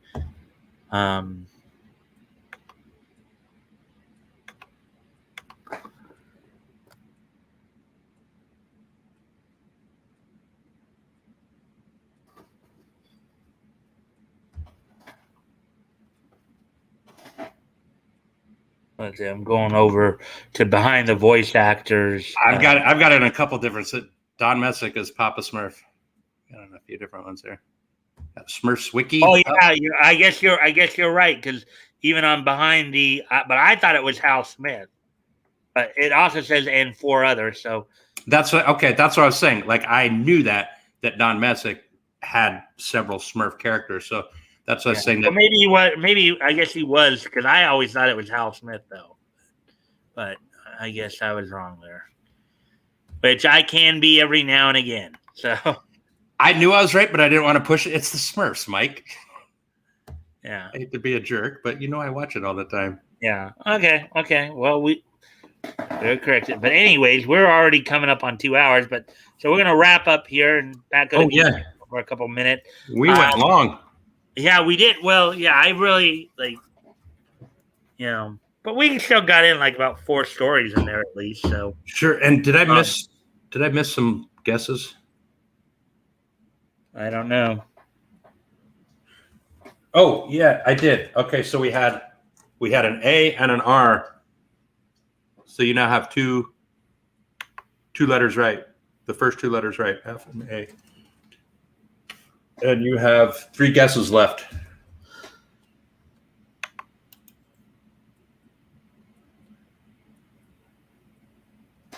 I'm 14. All right. So what do you want to do? You want to wrap up your game first, or should I do the history segment? There was only one joke I saw earlier. That was Woody. Congrats, Woody. Woody, you won the Lulz trophy this week. Yay, Woody, the 420 wagon. Woo. So Woody now has 7 wins. Toys has 9, and Dave, you are at 2. I had another picture I was going to show, but the weirdo's here, so it's like a personal picture. I don't want to show it. Right, because knowing what they'll do. Well, yeah. I knocked off Rodney Rogers right off the bat. Yeah, that was good. But anyways, okay. So what we're gonna do now, Backo, was there anything you? I know you also were doing the Hangman. You want to finish that up, or should I do history first? Go ahead. I'll let them keep guessing while you're doing history if they want to. All right. So today we're gonna go ahead and do this day in each history, and then we'll wrap up with Batgoat afterwards, and we'll close it out. So we're gonna run a little long tonight, but that's cool. So today being Friday, August the 10th, 2021. Let's take a look back at this day in each history. So hopefully everybody's ready for that. History. Yeah. So first off, we're going to head back 20 years ago today, as on this date, 20 years ago today, from the Freeman Coliseum in San Antonio, Texas, the WWF held its Monday Night Raw event, Raw's War event, and in the main event, saw The Rock defeat Stephanie McMahon and Tess in a 2-on-1 handicap match. Kurt Angle defeated Rob Van Dam for the WWF Hardcore Championship. Tajiri, with Torrie Wilson in his corner, defeated Canyon for the WCW United States Heavyweight Championship. This is all during the time of the whole invasion angle going on. That's what they were running at this point. Earlier that year, WWF had bought out WCW, and then they made it look like Shane had kind of come in and under Vince's nose had bought out WCW, and that's how the whole invasion angle. Chris Jericho and the APA defeated Rhino and the Dudley Boys. A 6-man tag. Team Extreme defeated Ivory, Landstorm, and Hurricane. And that's pretty much it for that. So moving on to the next piece of niche history there. Let me see. Niche. 2014. So, all right. So, yeah. So, next off, we head back 15 years ago today, back to 2006. Dave's going to sleep, so I gotta put the word up here. All right. That's the word, everyone. All right. Go ahead, man. Night, Dave. Night, Dave. Thanks for dropping in. All right. So on this date, 15 years ago today, 2000, back in 2006, Metallica would provide their voices as special guest voice actors in the Simpsons episode "The Mook," the Chef, the Wife, and her Homer. Really? On this date, 15 years ago today, Metallica guest starred on The Simpsons. Yeah, they did special guest voice on the episode "The Mook," the Chef, the Wife, and her Homer. So, I don't remember that one. That was 2006. I don't know if you had given up watching The Simpsons by that point. I was still a medic in 2006. I was still watching it by then. I just don't remember it. Well, don't you? Isn't it just fun with these history segments? What they can remind you of? I love it. Yes, yeah. I love the history. Yeah. And also on this date in 2011, which was 10 years ago today, the anime movie A Letter to Momo, produced by Production IG, which of course was the same company that gave us Ghost in the Shell. The anime movie A Letter to Momo would make its world premiere at the Toronto International Film Festival on this date in 2011. So on this date, 2011, the anime film A Letter to Momo made its international debut at the Toronto International Film Festival. Produced by Production IG, the company that gave us Ghost in the Shell. And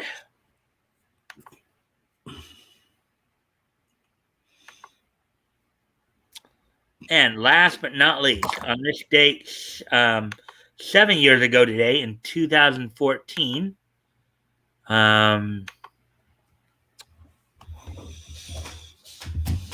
The 40th issue of Morning Glories from Image Comics went on sale on this date. No title to the story itself. Written by Nick Spencer, art done by Joe Eisma, I believe. Johnny Lowe did the lettering, and then the coloring was done by Paul Little. On this date, 7 years ago today, the 40th issue of Morning Glories from Image Comics went on sale on newsstands. So there we go. So that's all of that, and I thank everybody for being here tonight. And I hope you guys enjoy. I hope you all enjoyed the readings tonight and what we went through. I did. They were good. Good stories. Now, heads up, and hopefully we don't have this problem next week. The problem we've been having the last couple weeks, problem we had tonight. Because next week we're going to start into May of 1938, starting with DC, and next week May of 38. Seems like that should. Well, we are going to be spending quite a bit of time on Action Comics #1. Action Comics #1. I think that's an important comic book, if I'm not mistaken. It was the first introduction of Superman. Superman. Yep. It also debuted Zatara and Tex Thompson, and we will be talking quite a bit about those characters leading up into the readings, and we will be spending quite a bit of time. And of course, we'll also get a look at that iconic cover from Action Comics #1 of Superman lifting up the car and tearing the wheel off of it, and the gangsters all running, scampering away. So, hope you guys will be looking forward to that next week. Hope you guys will be looking forward to Monday as we come back on Monday and get back to our normal, news cycle stuff. And with that, I thank everybody for being here tonight. I really thank everybody for being here tonight, and excuse me. And I will see you all on Monday. Bye.